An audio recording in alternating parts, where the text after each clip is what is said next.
اسرائیل کے غزہ پر ٹینکوں اور میزائلوں سے حملے، حماس کے بھرپور مزاحمت کے دعوے۔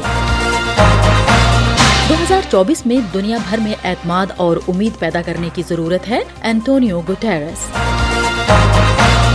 نیتن یاہو اور ہٹلر کے اقدامات میں کوئی فرق نہیں ہے، ایردوان، نیتن یاہو کی تنقید۔ وائس آف امریکہ واشنگٹن سے اہم خبروں کے ساتھ سعدیہ زیب رانجھا۔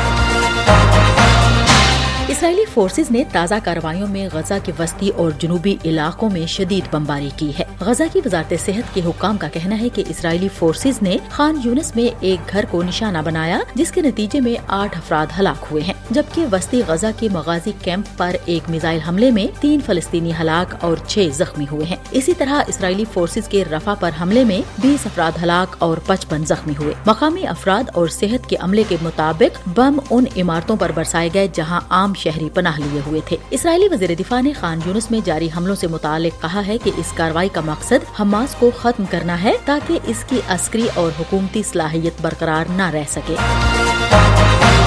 ہم وائس آف امریکہ واشنگٹن سے آپ سے مخاطب ہیں۔ اقوام متحدہ کے سیکرٹری جنرل اینٹونیو گوٹیرس نے اپنے نئے سال کے پیغام میں 2024 میں دنیا بھر میں اعتماد اور امید پیدا کرنے پر زور دیا۔ Humanity is in pain. Our planet is in peril. New York میں اقوام متحدہ کے ہیڈ کوارٹر میں پہلے سے ریکارڈ کی گئی ایک مختصر تقریر میں گوٹیرس نے تشدد، جنگ، ماحولیاتی تبدیلی، غربت اور معاشی مشکلات کا حوالہ دیا اور دنیا پر زور دیا کہ وہ اس کا حل تلاش کرنے کے لیے مل کر کام کرے۔ ترک صدر رجب طیب ایردوان نے انقرہ میں ایک تقریب کے دوران کہا ہے کہ نیتن یاہو اور ہٹلر کے اقدامات میں کوئی فرق نہیں ہے، تاہم نیتن یاہو کے پاس ہٹلر سے زیادہ وسائل ہیں کیونکہ انہیں مغرب اور امریکہ سے ہر قسم کی حمایت ملتی ہے۔ ترک رہنما غزہ میں بڑے پیمانے پر ہونے والی ہلاکتوں اور تباہی پر اسرائیل پر تواتر سے تنقید کرتے آ رہے ہیں۔ جواب میں نیتن یاہو نے ایردوان کے بیان پر تنقید کرتے ہوئے کہا ہے کہ ایردوان کردوں کے خلاف نسل کشی کر رہے ہیں اور حکومت مخالف صحافیوں کو قید کرنے کا عالمی ریکارڈ رکھتے ہیں۔ انہوں نے مزید کہا کہ وہ ہرگز ایسے شخص نہیں ہیں جو ہمیں اخلاقیات کی تلقین کریں۔ ہم وائس آف امریکہ واشنگٹن سے آپ سے مخاطب ہیں۔ بائیڈن انتظامیہ ایسے غیر ملکی بینکوں پر پابندیاں عائد کرے گی جو یوکرین میں روس کی جنگ کی حمایت کرتے ہیں۔ امریکہ ایک صدارتی حکم نامے کے تحت ان مالیاتی اداروں کے خلاف ثانوی پابندیاں نافذ کرے گا جو پہلے سے روس کی دفاعی صنعت کو سپورٹ کرنے کے لیے نشانہ بننے والی کمپنیوں کی پشت پناہی کر رہے ہیں۔ صدر بائیڈن کے قومی سلامتی کے مشیر جیک سولیوان نے ایک بیان میں کہا کہ ہم ایک واضح پیغام بھیج رہے ہیں کہ جو بھی روس کی غیر قانونی جنگ کی کوششوں کی حمایت کرتا ہے وہ امریکی مالیاتی نظام تک رسائی سے محروم ہو سکتا ہے۔ دریں اثنا چین کے سب سے بڑے بینکوں نے مغربی اداروں کے پیچھے ہٹنے کے بعد جنگ کے بعد سے روس کو اربوں ڈالر مالیت کے قرضے فراہم کیے ہیں۔ امریکہ کی ریاست مین کی سیکرٹری آف اسٹیٹ نے سابق صدر ڈونلڈ ٹرمپ پر آئین کی بغاوت کی شق کے تحت ریاست کے صدارتی پرائمری الیکشن میں حصہ لینے پر پابندی عائد کر دی ہے۔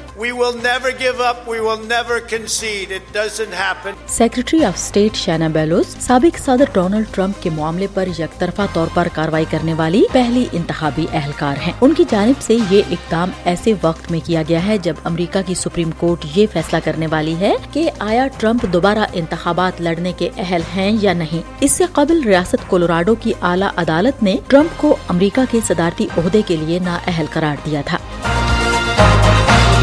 ہم وائس آف امریکہ واشنگٹن سے آپ سے مخاطب ہیں۔